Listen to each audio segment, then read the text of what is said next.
रघु और किशन दोनों अच्छे मित्र थे। दोनों का अपना अपना खेत था। किशन मेहनती था, इसलिए अपने खेत पर मेहनत करके वह बढ़िया फसल उगाता और अच्छे दामों में बाजार में बेचता, जबकि रघु बहुत आलसी था, इसलिए उसकी आधी से ज्यादा फसल तो उसके आलस के कारण खेतों में ही खराब हो जाती थी। ऐसी ही एक बार। अरे रघु कहाँ है? रघु और रघु। किशन भैया, ये तो अभी सो रहे हैं। सो रहा है? और आज तो हमें फसल काटने के लिए जाना था ना। फसल कब की पककर तैयार हो गई है। अगर 1-2 दिन और नहीं काटी तो सारी फसल खराब हो जाएगी। एक बार बोल देना कि उठेगा तो खेत पर आ जाए। मैं खेत पर जा रहा हूँ। सुबह के समय फसल काटेंगे तो अच्छा रहेगा। शाम को फिर फसल में नमी आ जाती है। बोलना जल्द से जल्द खेत पहुँच जाएगा। किशन खेत पर चला जाता है और अपनी सारी फसल काटकर बोरों में भर लेता है और उसी दिन बाजार में बेच भी आता है। शाम को जब किशन अपनी फसल बेचकर आता है तो रघु अभी भी घर पर ही था। किशन रघु से मिलने जाता है। क्या बात है रघु, तू आज खेत पर नहीं गया? तुझे पता है तेरी सारी फसल खराब हो रही है। अरे यार, आज ना मेरे हाथों में बहुत दर्द हो रहा है। अभी अभी डॉक्टर से दवाई लेकर आया हूँ। समझ नहीं आ रहा कैसे फसल काटूं। सन, तेरे खेत का तो काम हो गया ना। एक काम कर, तू मेरी थोड़ी बहुत फसल काट दे, बड़ी मेहरबानी होगी। ठीक है, मैं काट देता हूँ, तू आराम कर। रघु को तो काम से बचने का बहाना चाहिए था, पर किशन तो अपनी दोस्ती निभा रहा था। वह अपने दोस्त रघु की मदद करता है, पर देर होने के कारण अधिकतर हिस्सा फसल का खराब हो चुका था। रघु, तेरे देर करने के कारण आज देख तेरी कितनी फसल खराब हो गई। बस ये थोड़ी सी फसल बची है, अब इससे बेचा। यार एक काम कर, तू बेचा, मुझे घर पर बहुत सारा काम है। पैसे जो भी मिले दे दियो। ठीक है, मैं बेच आता हूँ। किशन का स्वभाव बहुत ही मददगार था। वह रघु की बातों में आ जाता है। अब तो अक्सर ही रघु खेत के सारे काम किशन से करवाता, फसल उगाना उसको बेचना। किशन अपने खेत के साथ साथ रघु के खेत पर देखने लगा। किशन अपने साथ साथ रघु का भी काम करता और रघु हर बार बहाना करके आराम से घर पर खटिया तोड़ता। पर एक रात किशन छत की सीढ़ियां उतर रहा था तो उसका पैर फिसल गया और वो सीढ़ियों से नीचे गिर गया। उसकी कमर में चोट आ गई, वो उठ भी नहीं पा रहा था। डॉक्टर ने को आराम करने की सलाह भी, पर किशन चिंता में था। शांति, अब क्या होगा? मटर की फसल पककर तैयार होने वाली है। मैं खेत पर नहीं गया तो फसल खराब हो जाएगी, बहुत नुकसान हो जाएगा। शांति, तुम चिंता क्यों करते हो? तुम अपने दोस्त रघु की कितनी मदद करते हो। अपने खेतों के साथ साथ तुमने रघु भैया के खेतों को भी संभाले। तुम रघु भैया को बोल दो कि वो मटर की फसल काट देंगे। हाँ, तुम ठीक कह रही हो शांति। आखिर मुसीबत में मेरा दोस्त ही तो मेरे काम आएगा। किशन ने रघु से जब मदद मांगी, रघु ने साफ इनकार कर दिया। अरे यार किशन, तू तो जानता ही है, मेरे को तो वैसे भी ज्यादा काम करने की आदत नहीं है। मैं अपने खेतों में बड़ी मुश्किल से काम कर रहा हूँ। मेरी भी फसल तैयार हो गई है।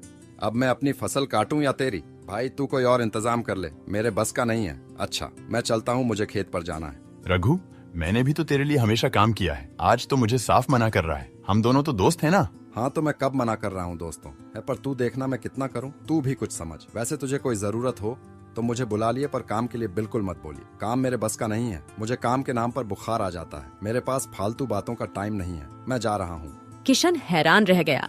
जिस दोस्त के लिए वह हमेशा हाजिर रहता था, आज वही दोस्त मतलबी बन गया। मुसीबत में काम नहीं आया। किशन की आंखों में आंसू आ जाते हैं। उसका साथ देने वाला कोई भी नहीं था। एक दिन किशन हिम्मत करके शांति के साथ किसी तरह खेत पर पहुंचा तो वह हैरान रह गया। उसकी मटर की सारी फसल सड़क कर खराब हो गई थी। हे भगवान, मैंने कभी किसी का बुरा नहीं किया। मेरे साथ ही ऐसा क्यों हुआ? मैंने तो मुसीबत के समय अपने दोस्त की हमेशा मदद की थी। आज अगर वो मेरा साथ देता तो मेरी मटर की फसल बच जाती। शांति, अब क्या करेंगे? फसल खराब हो गई है, सब कुछ खत्म हो गया। शांति, लक्ष्मी भैया हमसे रूठ गई। लक्ष्मी माता, आप तो अन्न धन की देवी हो, मेरी मदद करो। आप सही कह रहे हो। आपने हमेशा रघु भैया की मदद की और उन्होंने मुसीबत में आपकी मदद नहीं की, पर आप भगवान पर भरोसा रखो, सब ठीक हो जाएगा। किशन बहुत रोता है। उसी समय आकाश मार्ग से भगवान विष्णु और देवी लक्ष्मी गुजर रहे थे। माता लक्ष्मी ने देखा कोई दुखी भक्त उन्हें याद कर रहा है। उनकी नजर किशन पर पड़ी। देवी, आपका भक्त आपको याद कर रहा है और अब तो अन्न धन के भंडार भरने वाली हैं। अपने भक्त की सहायता कीजिए देवी। स्वामी, जब भी कोई भक्त मुझे सच्चे हृदय से याद करता है तो मैं उसकी सहायता अवश्य करती हूँ। मेरे आशीर्वाद के रहते धरती पर रहने वाले अच्छे लोगों के कभी गलत नहीं होगा। उनके धन के भंडार कभी खाली नहीं होंगे। किशन बहुत ही दयालु और स्वभाव का है। उसके मित्र रघु ने उसके साथ बहुत गलत किया है, पर हर व्यक्ति को उसके कर्मों के अनुसार ही फल मिलता है। किशन ने हमेशा अच्छे कर्म किए हैं, इसलिए उसके साथ अच्छा ही होगा। इतना कहते ही देवी लक्ष्मी आशीर्वाद के लिए अपना हाथ उठाती हैं और देखते ही देखते किशन के खेत में हरे मटर की पसंद लहराने लगती है। उसका पूरा खेत हरे हरे मटर से भर गया था। यह देखकर किशन और शांति दोनों हैरान रह जाते हैं। शांति, यह सब क्या है? ये तो कोई जादू प्रतीत होता है। अभी कुछ देर पहले तो मेरे खेत की फसल खराब हो गई थी, पर अब एकाएक खेत में हरे हरे मटर की फसल लहराने लगी है। ये सब देवी लक्ष्मी की कृपा से ही हुआ है। आपने उनको याद किया और उन्होंने हमारी मदद कर दी। अब आप और मैं मिलकर धीरे धीरे सारी फसल काट लेते हैं। किशन और शांति देवी लक्ष्मी का ध्यान करके उन्हें धन्यवाद कहते हैं। उधर रघु की सारी फसल खराब हो गई थी क्योंकि उसने आलस किया और अपनी फसल को नहीं काटा। पहले किशन उसकी फसल काटने में मदद कर देता था, इसलिए उसकी कमाई हो जाती थी, पर आज उसके पास पैसों की कमी हो गई थी। पर किशन को समझ आ गया था कि रघु स्वार्थी है, इसलिए उसने उससे मित्रता तोड़ दी। रघु को सबक मिल गया। उसने अपना बहुत ही अच्छा मित्र खो दिया। इस कहानी से हमें यही शिक्षा मिलती है कि सच्चा मित्र वही होता है जो मुसीबत में काम आता है।